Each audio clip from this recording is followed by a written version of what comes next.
Hello, welcome to another episode of Inside the Huddle. Today is Sunday, October 27th. This is episode 35 of the Inside the Huddle podcast. Another week. It is the final NFL weekend of October.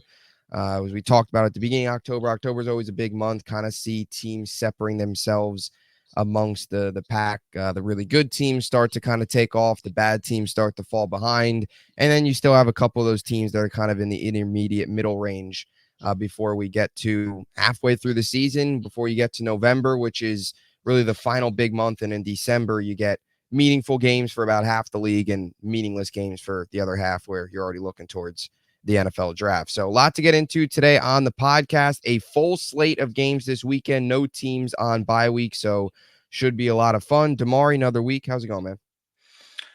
Yeah, I'm doing pretty good. Besides having to wait until Sunday night, but other than that, I'm excited for today's games. And know we kind of talked about it off air. We got some really good ones. We got some ones that don't even bother watching. Probably go start up the grill, do some house chores or something like that. But a lot of news this week as far as trades, and trade deadline is coming up pretty soon. So we got a lot to get into today. Yeah, 100%. And that's a great way to start the show today with all the trades. Obviously, there's been a couple trades already that have taken place. Devontae Adams with the Jets, Amari Cooper with Buffalo, both with involving receivers.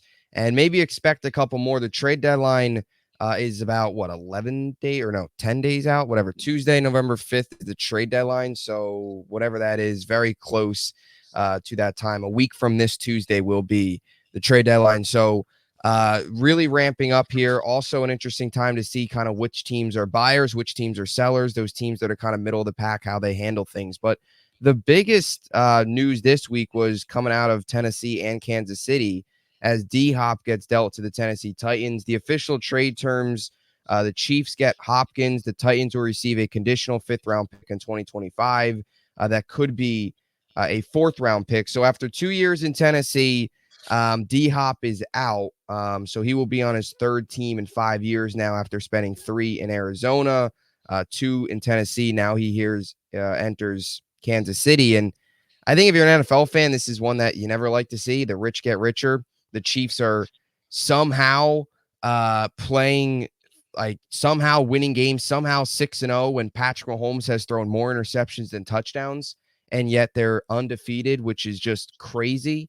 And one of their big issues has come at receiver, right? Marquise Brown went down at the beginning of the season. That was a huge blow. Rashee Rice also on IR. That was another blow. So you look at their receiving core. You've obviously got Xavier Worthy, the rookie who's done some good things, but now you add D-Hop. They legitimately needed that number one punch, and that's what they get here. So what is your thoughts on this D-Hop trade, which anytime you see the Chiefs get better, I don't think um, anybody is really too stoked about it, unless if you're obviously a KC fan. Well, first to your point, you said Mahomes has more interceptions than touchdowns. That's interesting. It's almost like you win games as a team. Yeah. I didn't know that, but um, I'm I'm not. I want to say I'm not surprised. We know D Hop was out of Tennessee a long time ago, but what I like from Kansas City, you are 6-0, and you still find ways to get better. That is a shot at Jerry Jones. I'm not even going to long rant about it. You can never get too good. You can always get better, and that's what the Chiefs did. Like you said, Rashee Rice went down. Hollywood Brown went down even before the season started. I think Juju Smith is now even sidelined with the hamstring for a few weeks. So why not bring D Hop in, who probably still has some juice, and try to go win you another Super Bowl? And I'm expecting D Hop, to have a very huge role in that offense because guys are hurt. Travis Kelce kind of isn't that same, and this is the best quarterback D Hop has had in his career. I know looking at the other options, like it hasn't been great, but Mahomes is Mahomes. So I'm expecting D Hop to take like another huge jump, really help that offense out. And I think we probably see those Mahomes interceptions kind of drop now with D Hop over there. Another like a reliable guy, win one-on-ones. So I like the move for the Chiefs, but like you kind of said, I know the rest of the NFL is probably a little upset about it, but hey, you got to do what you got to do, to get to another Super Bowl. Yeah, no, I agree. And That's a very good point by you. I mean, we can all sit here and say, oh, unfortunately, the rich get richer and the Chiefs. But at the end of the day, everybody had a chance at D Hop. If we're being honest here, everybody has a chance to make their team better. Some teams will, some teams won't. The Chiefs have been able to do that the last couple seasons, both in the offseason, but also just obviously during the deadline as well. Yeah, I mean, D Hop's got to be thrilled. I think the Diop's probably happier than anybody right now that he does not have to run routes and not get targeted by Will Levis and Mason Rudolph, who of course came in a Miami game. Like, I think that right there is even if he doesn't win a Super Bowl, that right there for D Hop, I think is just he's got to be thrilled. He's not even worried about all the other stuff. He's just happy he's gone from that dumpster fire in Tennessee where you don't have you don't have either of them they're not competent enough to win you 3-4 games this year. Probably neither quarterback the 2025 quarterback is not on the roster. So, and he was also in the last year of his deal. Smart to get rid of him if you're Tennessee to get something for him because you're not going to bring him back in the offseason. They're going to full on rebuild. So there is there is that factor there as well. But yeah, I mean, I think you're going to see D Hop definitely turn back the clock. I mean, this was a guy last year that had 1,000 yards on 75 catches and 7 touchdowns last season. So even last year, he did have over 1,000 yards, even though he's not quite the same player he once was. He's not going to put up 1,400 or 1,500 yards like he had a couple seasons in Houston during his true prime of his career. He's still a guy that's definitely capable of making a huge impact and making a huge impact with a quarterback that is Patrick Mahomes. I mean, even with all the interceptions, he is still a guy that, if we're being honest, he's going to turn it up in the playoffs, and he's going to find a way with D Hop to get him the ball and put up numbers and ultimately continue to win games. So I guess what are your expectations, like stat line wise, for D Hop? Like from he's got 9 games to go, 8 games in, 9 games to go. Well, I believe Kansas City already had their bye, so they've got still 10 games 11, right? Games, I believe, because they're 10. Yeah, Because they are 6, 6-0. yeah, No, so 11 11. weeks. We got 17 games. Actually, so for my fantasy team purposes, Mm-hmm. I need a big game today. I need, maybe 685 and a touchdown. Just because I actually drafted D Hop and he's just been sitting on my bench for the longest. Eventually felt he was gonna get traded and it didn't happen. But Mm-hmm. through the next 11 games again, I think he is going to be that number 1 target, even if he is that number 2 target, technically after Kelsey, still going to see a lot of, volume, a lot of targets. So I think through the next 11 games, I mean, if he does play all 11 and Mahomes does what any good quarterback would do, unlike Tennessee, is get your playmakers the ball. I mean, I think I can see somewhere around, 45 to 50 receptions, maybe 500, 600 yards, 5 touchdowns. I don't think that's too crazy. Yeah, I agree. I think he's gonna put up really solid numbers, and I also wonder too. I mean, I don't know. I think part of it's just Kelsey this season might just be aging a lot faster than maybe some of us thought. But you have to assume that maybe this opens up Kelsey a little bit as well, because let's be honest, who was the attention on Kansas City prior to this? Now you have to put more attention on D Hop. Like there was all the attention was on Kelsey. And you could say it's been a case for a while now, ever since they got Tyreek Hill, or ever since they got rid of Tyreek Hill, because they never really had a true number 1. But there is going to be a lot more attention now on D Hop, which I think you have to put into account that maybe that opens up Kelsey a little bit more to produce at a much higher level than he is right now, which is really poor. I mean, he's got 28 catches and 245 yards in 6 games, which is well below his standards. Which is, I mean, for a guy that had 1,000. I mean, I know he got his 1,000 yard season snap last year, but there's a good chance he doesn't even hit 900 this season. And 984 last year, might only touch 700 at this point if he's got 245 through 6 games. So yeah, we'll see how it all plays out. But I guess we can kind of transition now into some other guys that we might see get traded. Like we mentioned in the open, Devontae with the Jets, which is really just working fantastic right now. They are, winning a lot of games and turning their season around. When you look at Amari Cooper last week, he didn't know really what route to run. Keon Coleman was telling him, he ran the route, not like really knowing, caught a touchdown. So that's what's going on in Buffalo. They're running wrong routes and winning games, or he ran the right route, but like he didn't know what route to run prior to the play. They're winning games. They're running away with the division because, I mean, let's be honest here. Who in the AFC East is going to step up and actually compete in that division? Nobody. So any other names out there? D-Hop traded, Devontae gone, Amari Cooper traded. Yeah, there was some rumblings about Cooper Kupp maybe in LA, but I don't see that happening, especially after Thursday night. Puka Nacua came back. It feels like that just injected life into that team. I could see the Rams maybe going on a little bit of a run here. What any other names out there? I mean, I guess too, just overall, not even just receivers. I mean, I don't know if Crosby will get dealt from Vegas. I mean, maybe that happens. I don't know. I mean, But one that really stands out, I'm thinking and obviously just reading up on things. Maybe Travis Etienne. Tanks Bigsby has yeah, been you know, pretty good at, and it's kind of small sample size. I mean, who's not running through New England's defense? But last week against the New England, Jets like he looked great. Well, today I think Brees has a big game. I hope, but probably will. 90, I think 90 rushing yards, like 2 touchdowns for Bigsby last week. They've had Johnson kind of step in the pass game and be effective. And Etienne's I don't want to say washed, but he's not been the same player. I mean, out with injury now with the hamstring, might go today, might not, but he just hasn't looked the same like when he first came in and what they were expecting from him. And also from a team, especially if they lose today. I think they are sitting at 2 wins, and we're talking about 2-6, if I'm correct. So might move on from and give him a chance to go to a contender. He is linked to Dallas. That's not happening. So he will be dealt somewhere to a contender.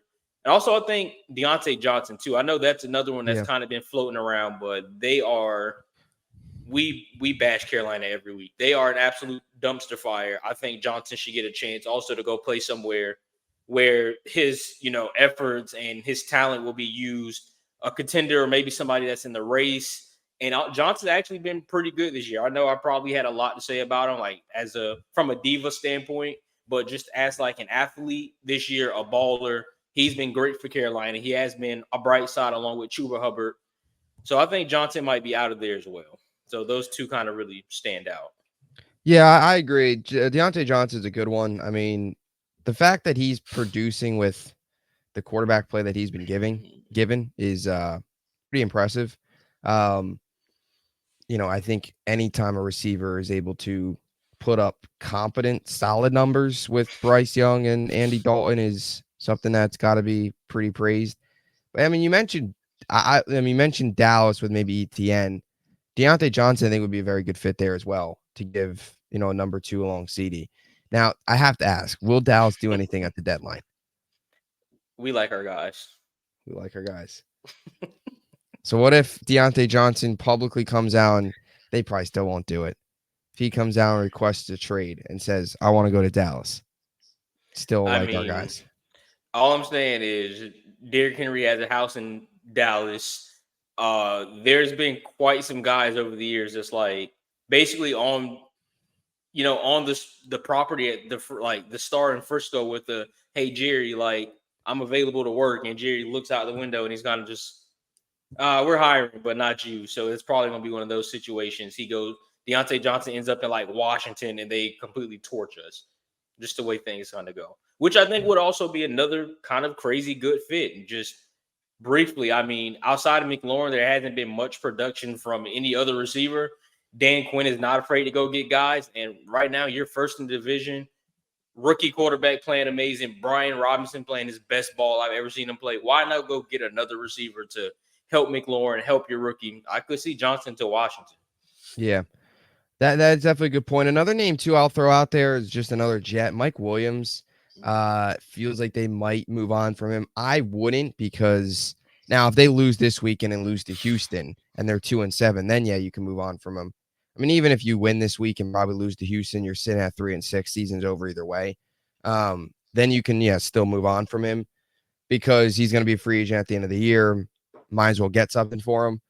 But let's say they do go on a run here, they win the next 2 weeks, and they get to 4-5, and they have a chance to get back to 500. I don't know if I would do that, but that's kind of something we'll see here by the end of the week. But I think Mike Williams definitely is a name, and a team I look for is maybe the Chargers. Right, he was just there. Already has the chemistry with Justin Herbert. They're a team that's 3-3, right in the heart of it, trying to get on a run here, and their leading receivers, Lad McConkey. I mean, that's not really where you want to be. Nothing against Lad McConkey, but Josh Palmer hasn't done a whole lot. Quentin Johnson hasn't done a whole lot. Will Dissly is their second highest receiver. So they've had some problems with the receivers, which, let's be honest here, we all expected that going into the season, that their receiving core was not going to be very good. So I think Mike Williams is actually a very good fit for them because he already has chemistry with Herbert, and he walks into that room automatically as he's got a proven track record, automatically walks in there as the best receiver. Now, Mike Williams being your number one receiver is probably not great. He's not really built to be a number one. He was always a number two in LA behind Keenan Allen. But for what they're working with right now, it's a lot better than what they have. And again, Mike Williams, I think, falls into the category with all these other teams. I thought he would have been a possible answer for Kansas City. Now they get D-Hop. I think that's out of the equation. But you want to throw Dallas into the mix. They're right there. You look around and, I don't really know. Kansas City was the other big team. That's probably about it. Pittsburgh's probably still, Pittsburgh, yeah, looking Pittsburgh is a for name to another look for. ad. Definitely. I think that's about it. It seems like there's Everybody in the not. AFC East is good. AFC South, it's Houston doesn't need anybody. Indy's fine. Jacksonville, Tennessee are sellers. NFC, it's just Dallas because Philly's not gonna. I don't see. I mean, Washington could use help. They'll definitely be buyers. The Giants, I don't know. I think the Giants are kind of just gonna stand pat. They don't really have much to sell. I mean, they're pretty poor. But yeah, Mike Williams is the name. I will also say Cleveland. I heard this pop up this week. It's not happening, but that they're not going to trade Myles Garrett. I don't even know why that was in the conversation. Like, who even calls up about Myles? I get it. I guess you want to make the call and ask, hey, Myles Garrett available? No, but like, come on. They're not going to trade Myles Garrett. The Browns they need a quarterback. Like, it's not like they're a terrible team that's going to have to enter this massive, massive rebuild. If they hit on a quarterback next year, wherever that comes from, I mean, they got to the playoffs with Joe Flacco. I mean, probably won't take much, but there's no Amari Cooper anymore. So there is an Amari Cooper. You're relying on Cedric Tillman. That is so true. I can see him cleaning house. I even seen Nick Chubb as a possibility. I didn't really look much into it, but that could be kind of shipped away. But to be dealt this year or off season? This year. It might have been what's that guy's name on the guy's an idiot. I think he goes by, I think they call him Greeny. I think that's his name. Oh yeah, Mike Greenberg. Yeah. He was talking about Nick Chubb to Dallas, like that guy's an idiot. Don't see that happening. If it was anyone other than Dallas, then I'd probably, oh yeah, that could happen. But he mentioned Dallas. I'm like, no way. But I guess it's one of those situations you were saying with off air kind of, well, just now with Mike Williams, where like depends on the record and how we're looking at a certain point before the trade deadline. For them, I don't know if they move on from either one of those guys because I mean those are your two core pieces. So you go get a quarterback, you go get another receiver, draft a receiver, maybe. Yeah, I think you can fix the team up. I don't think you should start shipping guys off. But then again, it's the NFL, so we never know what to expect. But I think Chubb goes before Garrett, like 100%. Oh yeah, 100%. I agree.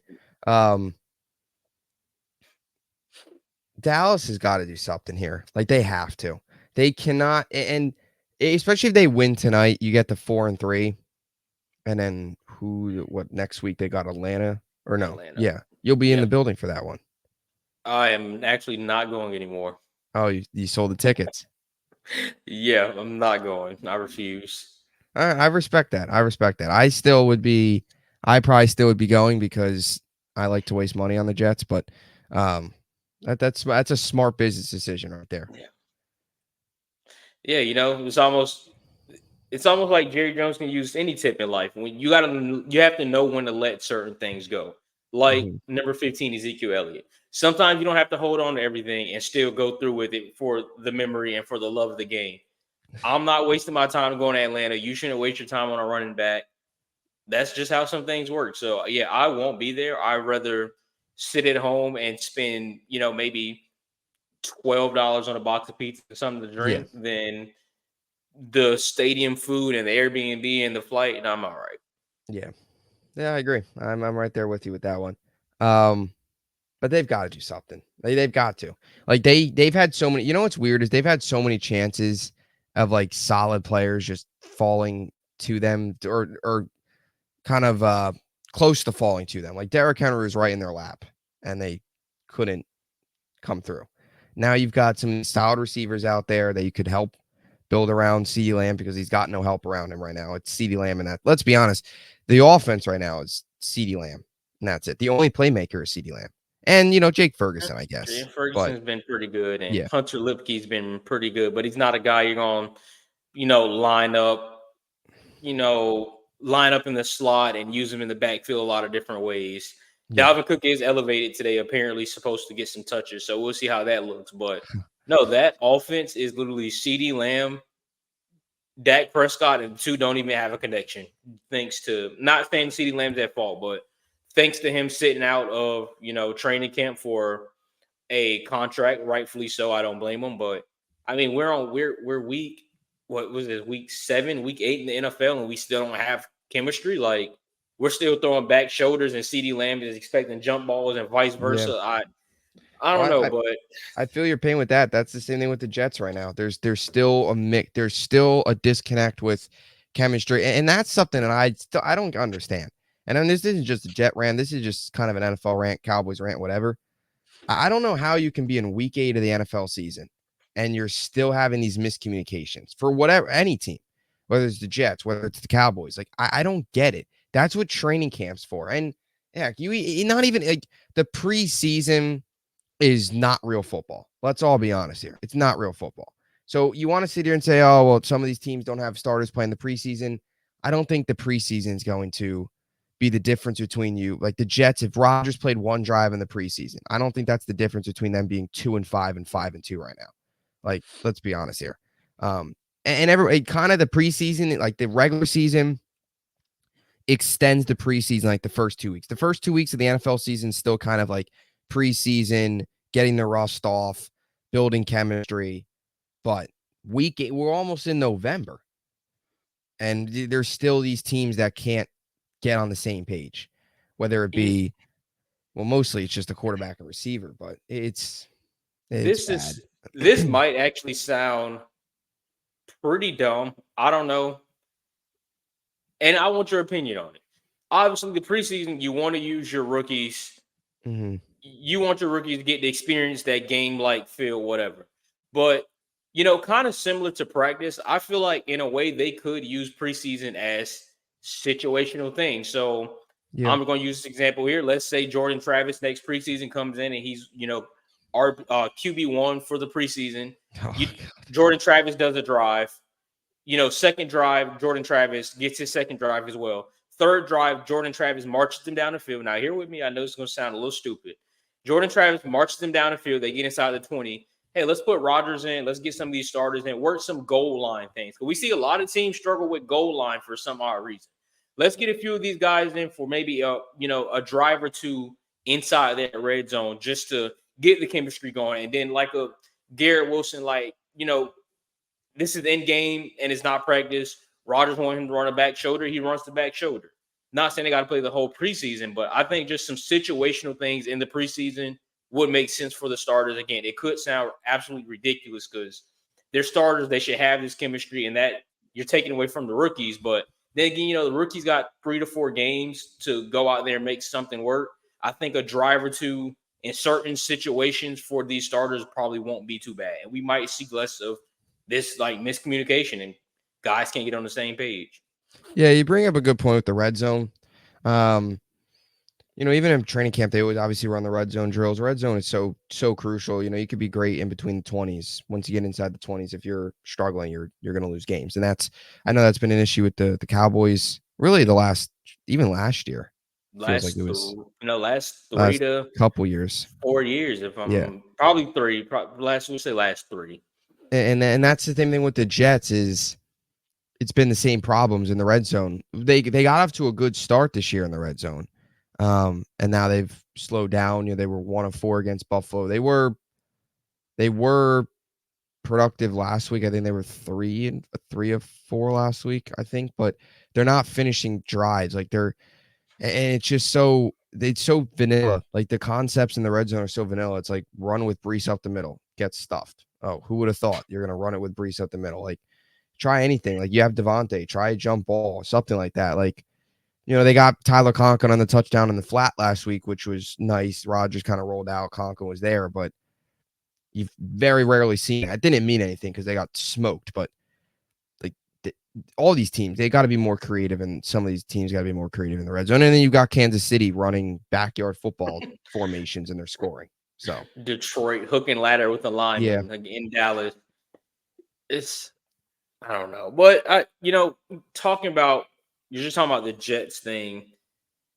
I don't know. It's maybe something I'm seeing with my own eyes, and I know Rodgers has been known to get the ball out pretty quick, even more now with the age, the injuries. But I don't know if it's just me, but a thing that kills me with Rodgers is everything's coming out so quick all the time. I feel like sometimes you have to, and it's a lot of this is in the red zone, and this is before guys can completely finish running their routes. This is before they can get their heads turned around, which is a chemistry thing, but also. Why doesn't Rodgers, an extra half a second, hold onto a ball, let a guy clear a linebacker? What is the deal? I feel like that red zone offense looks a lot better if he just lets guys finish running their routes. yeah. Well, I mean, I think it's been a little bit of both because I'd even say sometimes when it comes to attacking the middle of the field, at times he's like held onto the ball a little too long and then just takes the check down. But yeah, the quick passes, it works when it's the quick slants, the quick mesh routes for like 4 or 5 yards. But even last week, I mean, I think he kind of caught Devontae off guard. First play of the game, boom, rifle to Devontae. And Oh, it is wasn't that a great the throw. And Devontae, hitch way outside of yeah, Devontae's reach?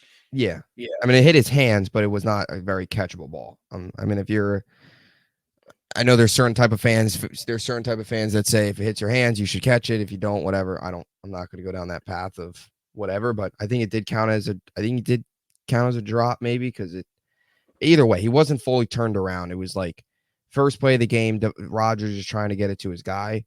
But then there's also been times where you watch the film back and like the middle of the field, Garrett will be open. Devontae will be open. Last week, Devontae was open a couple times. There was a play last week where Garrett was wide open against Buffalo too. And then he takes the check down. Like he's attacking the middle. He's just attacking the sidelines. He's not attacking the middle of the field. There's like a confidence issue there with him attacking the middle of the field. And there's actually numbers to back it up. I think this season he's only attacked like the middle of the field 25% of the time or something like that. It's very low. And that's the lowest since his rookie year, 2008. So there's clearly a confidence issue there. And man, was he a lot younger in 2008. I mean, he's like 60 years old now. He's aged so much the last couple of weeks. I mean, I said it. He was 30 in that Pats game in week 3, and now he's 40. Now he's like 40. He's playing like a 40-year-old coming off. Like, and that's let's just be honest here. That's what Rodgers looks like. We could spin it all we want as Jets fans, say, oh, the offensive line hasn't been good, which it hasn't, but let's be honest. Rodgers, the interceptions, he looks like a 40-year-old coming off a torn Achilles, and that's not a good thing because that's not changing. Chicago Bulls, Dwayne Wade. That is Yeah. what Rodgers has been just absolutely washed. And it's I know I feel like I keep saying this and I say it every week. As much as I love Dallas, I love good football. I love watching good football games. I like to watch back on film and watch different things. But Yep. from what I'm saying for Rodgers, it's just killing me. The Jets in general. There's so much expectation. This is a team I picked to win the division last season. Obviously, things didn't go their way. This year, I'm like, okay, Rodgers is back. That defense is still that defense. You go get Hassan Reddick, which I believe we should be seeing today, hopefully. Yeah, 7 weeks too late. Well, at least that's he's why he there. wears the number 7 in honor of holding out for 7 games. better late than never. But I you guess. go Yeah. get some pieces, you go fix the offensive line, and you still look like the Jets from last season. Like it's actually The pretty frustrating. the Jets are the only team in the NFL that can make Hall of Fame talent look bad. Like Tyron Smith is 90. Put him in the Washed. old age home. Devontae Adams had 3 catches for 30 yards on 9 targets last week. That's not a Devontae Adams performance. Aaron Rodgers is cooked. They are the only team in football that makes Hall of Fame talent go to die. That's what they are. You know, the there's always afraid for Mets fans. Just baseball phrase here. I think it used to be like Shea Stadium, or not Mets fans, but people, when the Mets were really, really bad, people used to always say Shea Stadium, which is where they used to play, was where careers went to die. And now it's MetLife Stadium is where careers go to die. That giant air conditioner dump of a stadium that has had no winning. Daniel Jones, hockey players, the winter, there has been, it's crazy. He hasn't thrown a touchdown he hasn't scored a touchdown at MetLife since like 3 years ago, since like his rookie Yeah. season. But that's how bad it's been. But no, it actually, like the Winter Classic last year, remember they had the 2 hockey games there, the Oh yeah. Stadium Series. There is hockey player like Panarin has more goals and more points than Daniel Jones does at MetLife this year. So in MetLife, it's just losing football. I mean, the two I teams are what, think 4-10. I think Riley Leonard might have more touchdowns than Daniel Jones this year in He probably MetLife, does. Yeah, Army and that Navy. was that was only one game. Yep. That's pretty bad. Notre Yep. Dame has put up more points in MetLife That than the Giants have that's the crazy part. postseason. The best brand of football at that stadium is when they have the college games, because every year, this year was the Army Navy game, or Navy Notre Dame. 2021 Army Navy was there, because I remember that game was played on a Saturday, Army Navy, and then the day after they had the Jets Saints game there, and the Jets got smoked. It was like 31-9 or something. It was Zach's rookie year. They won 4 games, but that's the thing. Every year, the best game that's played at MetLife is usually a college game or a soccer game, because every year they do the Ithaca versus Cortland, which is 2 Division 3 schools up in New York. They play every game in the Cortica Cup, I think it's called, and it's every year. It's crazy for a D3 football game. Like they get like 60,000, 70,000 people to show up. They call it the biggest little game, I think, of the year or whatever, and that's even better football than the Jets and the Giants. Ugh. And the fact that sometimes they play each other at the same time. That's terrible. And as I said, and this will end the rant here, because I'm going on a tangent now. The New York Jets today, you know how bad they are when Spiro Ditas and Adam Archuleta are on the call. That's the 5th crew. CBS has 6 crews. The Jets got the 5th one today. 2-5 Jets, 1-6 Patriots. Come on now. 3 wins combined. I mean, well, what's better than that? The game, I'm surprised they even televised this game. They could have honestly put this game on Netflix and just let it buffer like halfway Yeah. through the game, but Or put it on. Just only way you can watch it is Stream East. Just throw it on Stream East. Stream East says their streams So the will never government go can down. take it down mid-game. I said that just may be the only game Stream East will ever put on their stream where they get it, where that stream is taken down.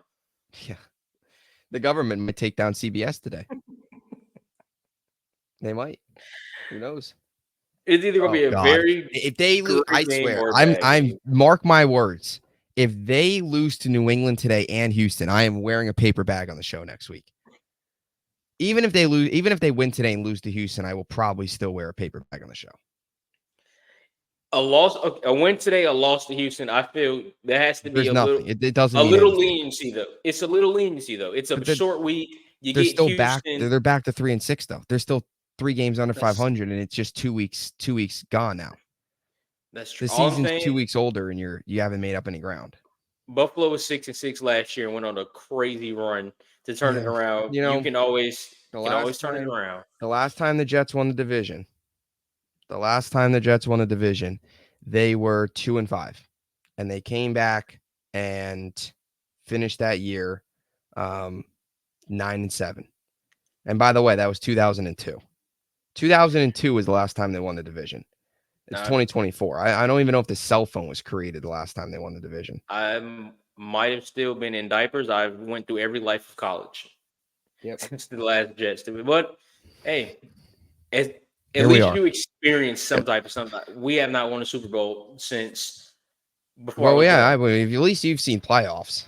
I haven't seen a playoff game yet. Or I was watching the Jets Steelers game, but I don't have any recollection of it because I was so young. But I've never seen the playoffs. Then they're gonna miss the playoffs for 14 straight years. I have gone through, well, not quite, but yeah, pretty much there's different stages of your life. Like the teens have been terrible for the Jets. Maybe once I hit 20, maybe the 20s will be better. Or It doesn't maybe it's get like in better. my 80s, this team will be good. Might have to wait that long. Anyway, speaking of the Jets, speaking of the AFCs, Tua returns today for the Miami Dolphins. So their season was spiraling out of control. They've lost 3 or 4 of their last 5, only win coming against New England, which is not very hard to do right now. They're 2-4 on the season, and man, oh man. I mean, I'll be honest, and the Tua injury was scary, and it has nothing to do with him. And I'm happy that, it's good to see him. Whatever your stance is on Tua, it's at least good to see him back out there trying to play. Whether or not you agree with it, whether or not you don't, it's scary injuries. Injuries are always scary, especially when it's, to the head or neck area. It's a lot more scarier than, a torn ACL or a torn Achilles or whatever. Never want to see anybody hurt, but especially the head injuries, because that can really, really affect your life later on. But I will be honest, though, from a Jets fan at all the Dolphins fans clowning us last year. And I remember the Black Friday game when they're like, oh, Tim Boyle, not a serious franchise. I'll be honest, it has been nice to watch Tim Boyle under center for the Miami Dolphins the last couple games because it's just like a big kind of karma moment for Dolphins fans last year making fun of us because we had Tim Boyle. I was making fun of us because we were starting Tim Boyle, but Tim Boyle, Skylar Thompson, Tyler Huntley, that is the Jets 2023 quarterback room. Dolphins 2024. So, except the difference is Jets now got Rodgers back. Dolphins get Tua back. So, good to see Tua back out there. But for all the Dolphins fans trolling the Jets last year, that's kind of karma. Now you have to watch Tim Boyle under center. I don't even know how Tim Boyle is still employed. His college numbers aren't even good. He is terrible. How does he still have a job? I thought it was just because of Rodgers, but he's not even like, how is he still on the team? How is Mike White get cut and Boyle's? It makes no sense. Makes no sense. But anyway, Tua's back today. I guess just before what he can bring to the table, because I think we all know what Tua can bring to the table. Like that's not the question. He's a whole lot better than what they've had. Even if Tua is rusty today, he's gonna be He's gonna be a night and day difference between Skylar Thompson, Tyler Huntley, and Tim Boyle. Just what are your thoughts on him returning? I guess we start there. Only 4 weeks removed from Buffalo. I'm not mad about it. I mean, I obviously think the NFL and himself took a lot more care probably than they used to with the first Yeah. few concussions. But for the people that's kind of, oh well, Tua needs to step away and Tua needs to do this and Tua needs to do that. You just need to shut up because at the end of the day, I mean, it's Tua's decision, and also too, people don't really understand like how hard it is for a guy to just from high school through college through all this time in the NFL. It's football, football, football, football, and now it's just okay. Well, I'm just not going to play anymore. Like it's not that easy of a transition. There's a lot more that goes into it, and I'm pretty sure he's had numerous of conversations with team doctors and neurologists and coaching staff and all that type of stuff about what he wants to do going further. So, for Tua's sake, that last one could have been prevented, obviously, but I think he will just be an extra step more cautious to prevent that happening, once again. But it's pretty annoying for the folks that's just, well, Tua, he doesn't need to play anymore and he needs to do this and he's putting his life at jeopardy. Like we get it. At the end of the day, he makes his own decision. He loves the game. He loves his teammates. Mm-hmm. He does this for whatever reason he does it.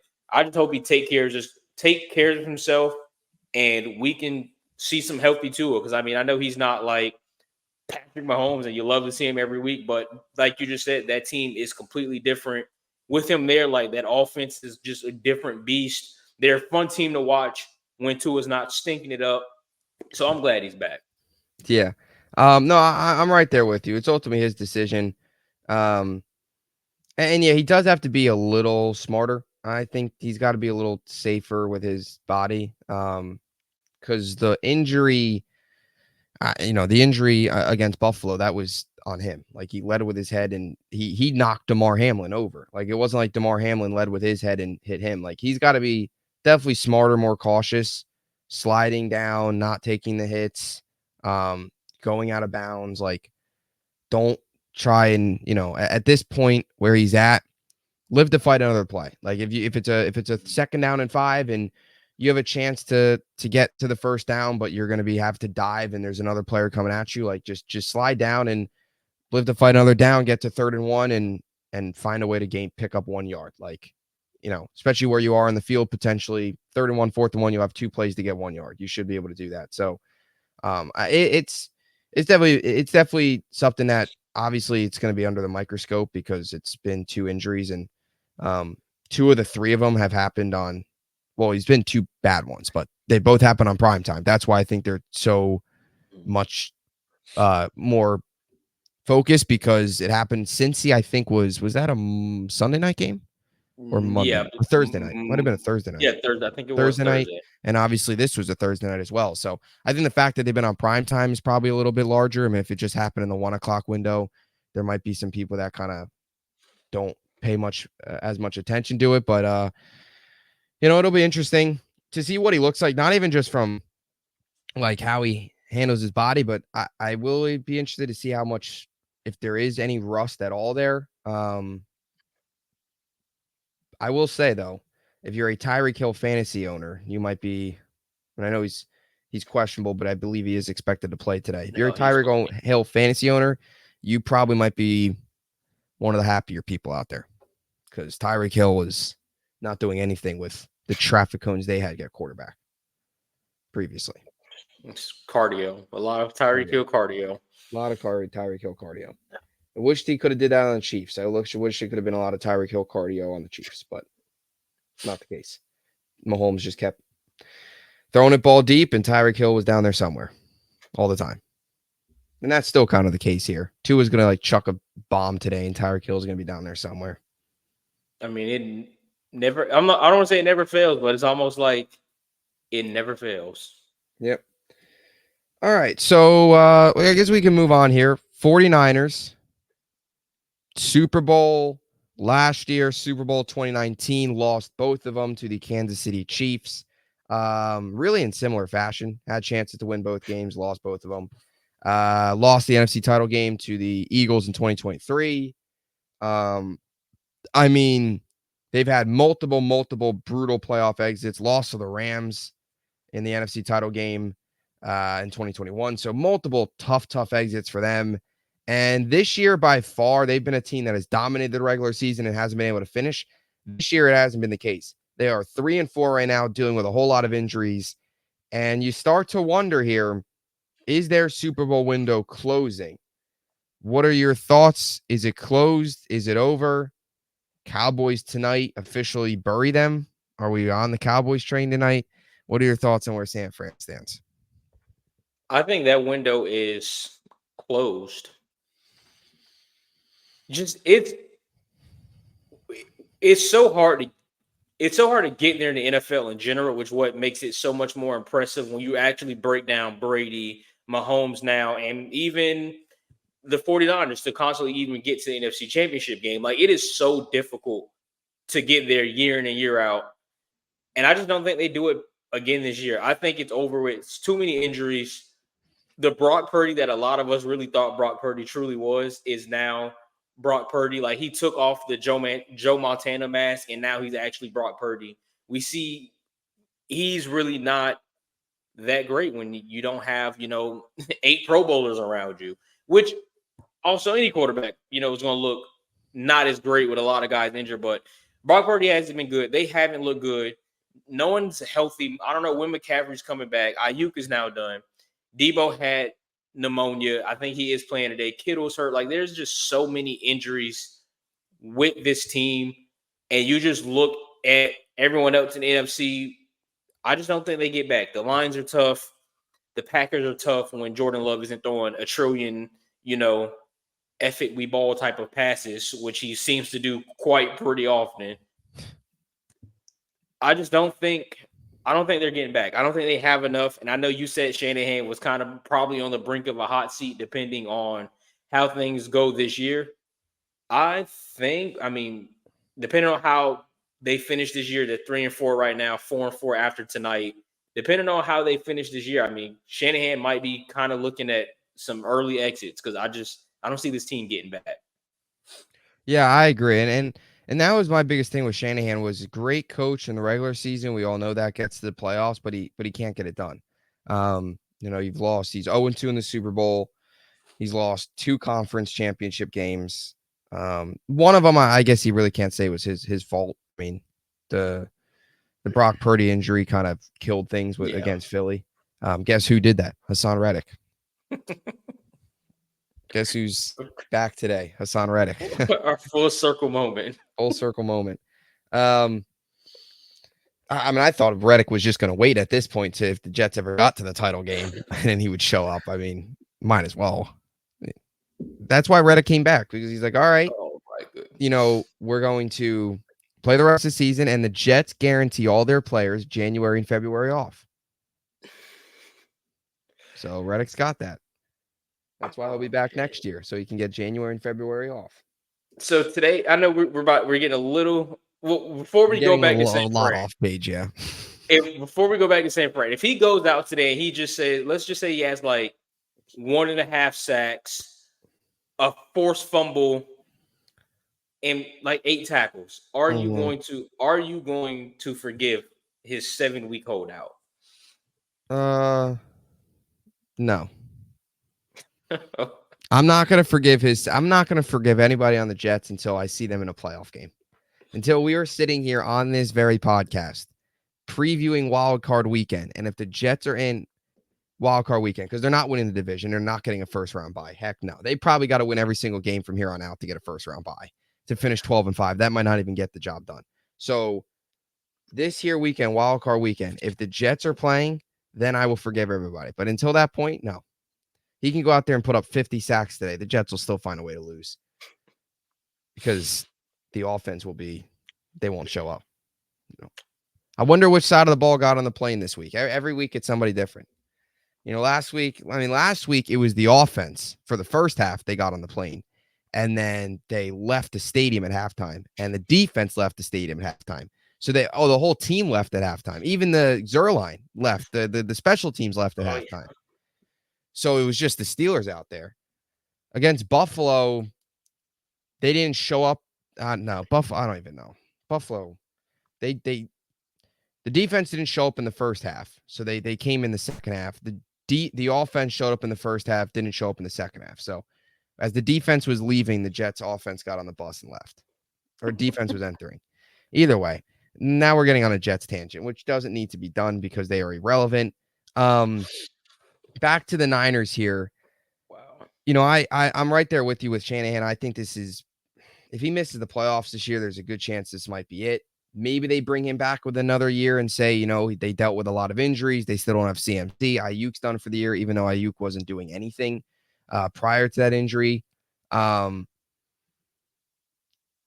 guess you start to, I don't know. Do you start to have questions about Purdy? Like, is the Purdy magic running out? I mean, we've always called him a game manager, and now he doesn't quite have all the weapons around him, and it's not working out for him. That Linsanity run is over. It's over. It's not happening no more. IU done for. McCaffrey, who knows when he gets back. Even when Debo's there, I'm not even going to get on a Debo rant. Oh, my gosh. That guy is something else. Just single-handedly sold my fantasy team this year, but he's not impressive. I'm just going to say that. Yeah, I think it's over for him. Over for them. I mean, San Fran. I just don't see a way they get back. Maybe they get into the playoffs, but like you just mentioned, with the Rams probably going on a streak here soon. Arizona, we never know what Arizona we're going to get. I mean, it's not like a clear path for them to win the division and get into the playoffs. So I don't know about the 49ers this year. Yeah, I'm right there with you. And you also look at their rest of their division right now.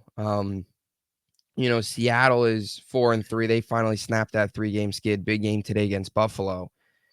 Arizona's and the Rams, I think, are going to start to heat up. I think the Rams are going to start to heat up. There's a chance here that the Niners are going to get buried. I think there's a good chance the Rams start to. I think they might win the division.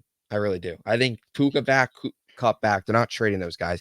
And whatever bogus rumors on the internet that said the Vikings were closing in on a trade on Matthew Stafford.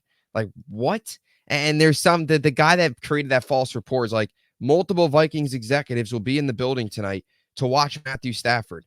I'm like, well, first of all, the reason they're probably in the building is because the Vikings are playing. But the like, yeah, like Interesting. the Rams are going to trade Matthew Stafford. That's going to happen. That's going to happen. Let's see it. I God, didn't even people are look so at it from that stupid. angle. I looked at it from a yeah. So we were a Viking standpoint. So yeah, we were probably only predicted to win 5 games. We're sitting at 5-1. Thank you, Sam Darnold, who's been on an absolute heater. But enjoy the beaches in LA. I just don't see where it works like that. It Nope. really doesn't work like that. Yeah, I don't know. I didn't get it, but there's a lot of Twitter is sometimes not a real place. Most of the times, it's probably not a real place. Um. So yeah, I'm right there with you with San Fran. It's starting to run out. I mean, when you year in and year out get that deep in the playoffs and just keep losing and losing and losing, eventually it falls apart. Eventually, you're going to have a year like this where they're plagued with injuries. That's why I've always said I hate the saying in sports playing with house money because you never know what's going to happen next season. You never know. And we could sit here and say, "Oh, the Rams will be, or the Niners will be back." This and that. There's no signs of that. You never know what's going to happen this year. They've got the injury bug. In past years, that really hasn't been the case. And I think what's most concerning is they're not good in the regular season. They've always been great in the regular season. Now they're not. Maybe it's opposite. Maybe now they struggle to get in and then go on a run. But I don't see it. And I think nothing against Brock Purdy, but I think the harsh reality about Brock Purdy is starting to rear its ugly head, which is not a good thing. Which tonight is not going to count. I know he's going to look great tonight. They're going to look great tonight. The 49ers are going to look outstanding. I mean, I You're all you're gonna look at this team and you're gonna be like, hold on, they can make a run. Like they could win the Super Bowl with this team.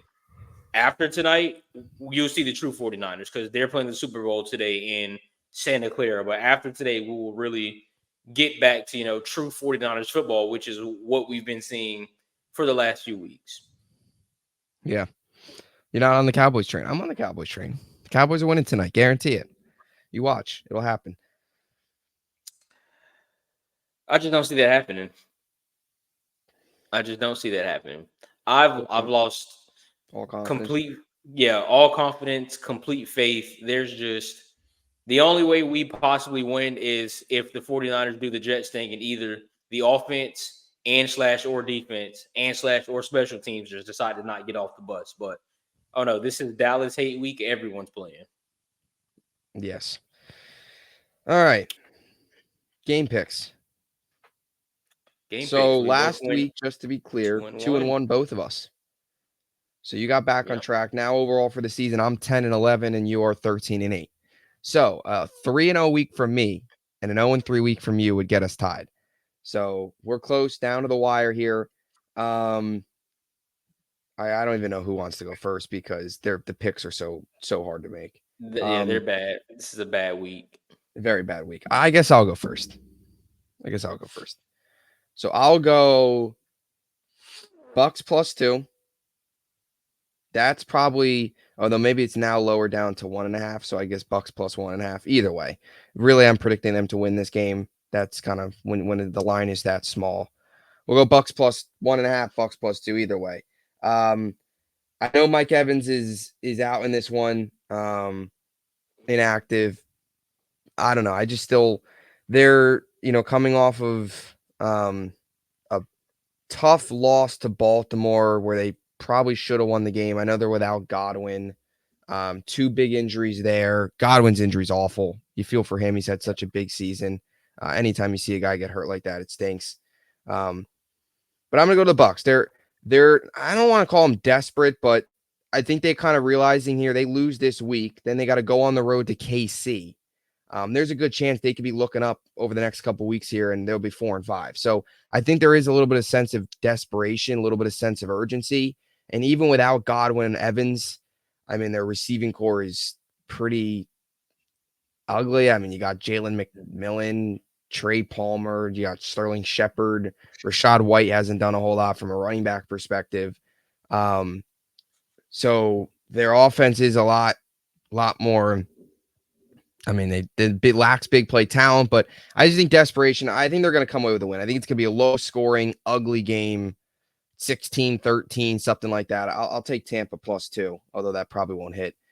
My second one, give me Dallas. Dallas +5. I guarantee you they're going to win tonight. The Cowboys are going to win tonight. I guarantee it. The last time I guaranteed a Cowboys win on Sunday Night Football, they won. So they're going to win tonight. I guaranteed the victory. It's automatically happening. Give me Dallas +5. And I'll be completely honest. I don't know what to do for this next pick. I really don't. I wrote down Dallas and the Bucks. I've not written down my last pick. I don't know what I want to do. I'm not going to go Philly +2.5. I think Cincy's going to beat them up pretty good.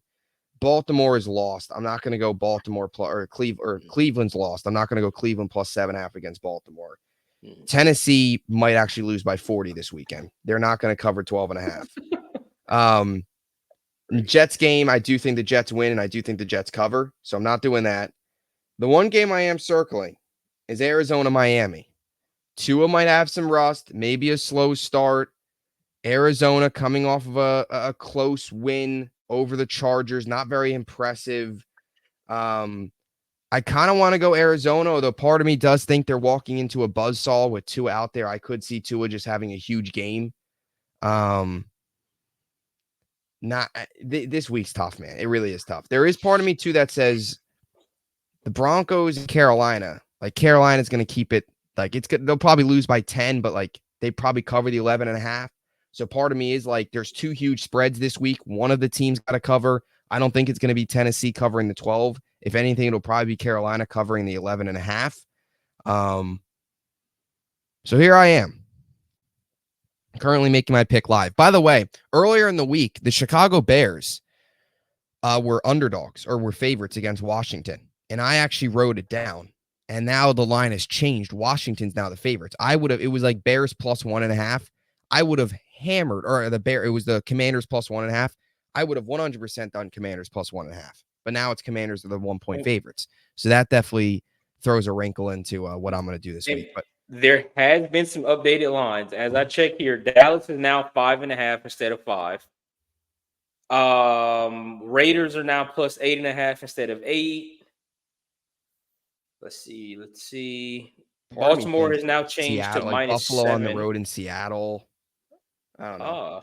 Well, Buffalo. That's a hard I would have, place. if that line was like 5, I would have taken it. I don't know about 3. 3's too tight for me. Buffalo. Seattle +3 at home. If it was like if it was Seattle +5 at home, I probably would take it. But I don't know about 3. Either way, I'm going to make my pick. This is the decision I'm going to go with. It's probably not a smart decision, but I'm going to go Cardinals +4. All right. So what do you got?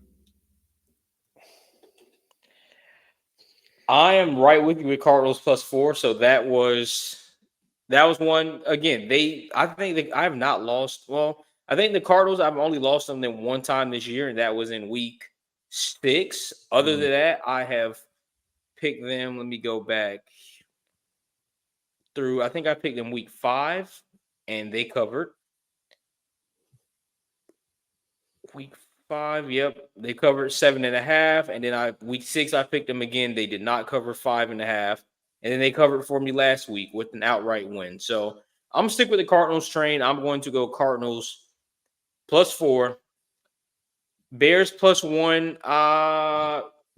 Daniels is back. How healthy is Jaden Daniels? This is actually, I don't think I can remember a number 1, number 2 matchup like this highly anticipated in a long time, especially with both quarterbacks actually being good. Yeah. But I'm going to go with the Bears on this one. Washington's defense is absolutely just terrible. Dan Quinn, I don't know what happened. He was a defensive guru, and now he completely just went off the rails with defense. the defense sucks. Chicago's defense is pretty good. The offense is rolling. Give me Chicago +1. And I'm going to regret this last pick, but my friend here and I, Here we go. we're going to go Cowboys +5.5 with you. I mean, +5. I wasn't taking Dallas, but now that that spread has changed to 5.5, I'm going to take them. And also, just because I'm on the same boat as you, like I'm not taking Tennessee +12. Yeah. I'm not taking Seattle at home. If DK Metcalf was playing, maybe. So this is really just I guess, let me just do it because it's there. We're going to go Dallas +5.5, even though they're probably going to lose by 20 tonight. But I'm looking at maybe a 2-1 week and Dallas being the one to sell that. So that's that. So I like the conservative approach from you here. You going with Cardinals and Cowboys. We're both going Cardinals and Cowboys, so both kind of conservative. Nobody can really make up much ground this week. What would ultimately determine is Bucks Bears. So that'll ultimately determine. And I mean, we both got Bucks Bears as outright winners, and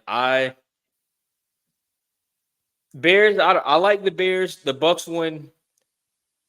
I actually like the Bucks one too. The only thing that makes me nervous with the Bucks, and it's not even the Bucks, it's the Falcons. Are we gonna have you like that chains on Kirk Cousins, or are we gonna have like minivan plaid button up Kirk Cousins? We don't know what you ever, but they are. But Tampa Bay is at home in the heat. I honestly like Tampa a lot. I think Tampa could cover that. So we probably both go 2-1 this week because Dallas is no case covering that 5.5.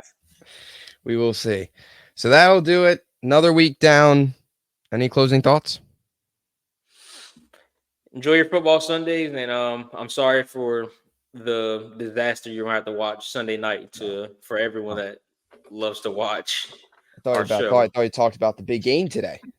Jets Patriots, man. Come on. Big game. Adam Archuleta, Spiro Ditas on the call, nationally televised. No, I'm surprised they're even showing it in New England and New York.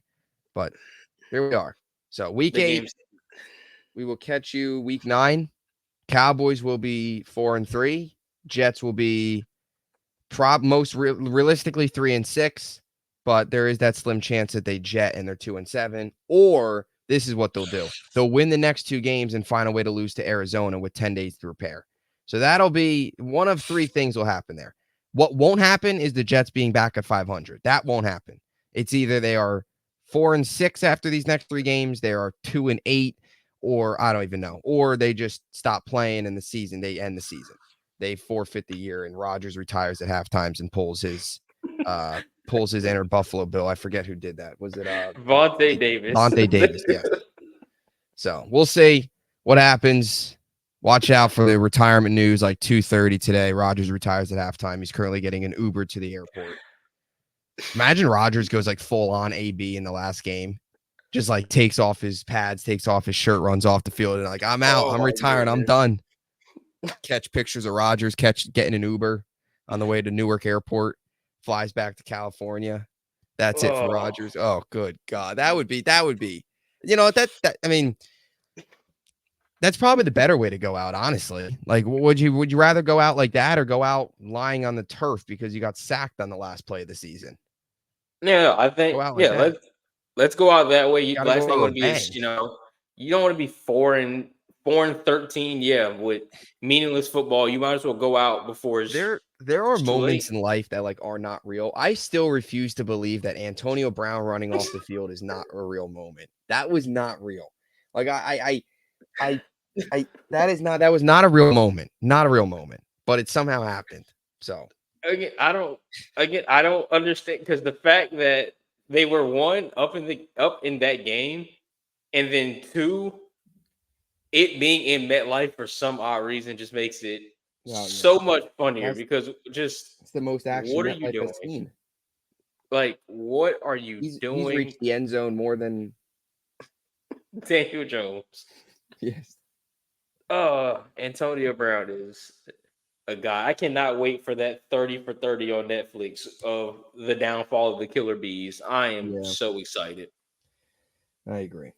So that'll do it. We will catch you next week. Enjoy your football Sunday. And as always, thanks for watching.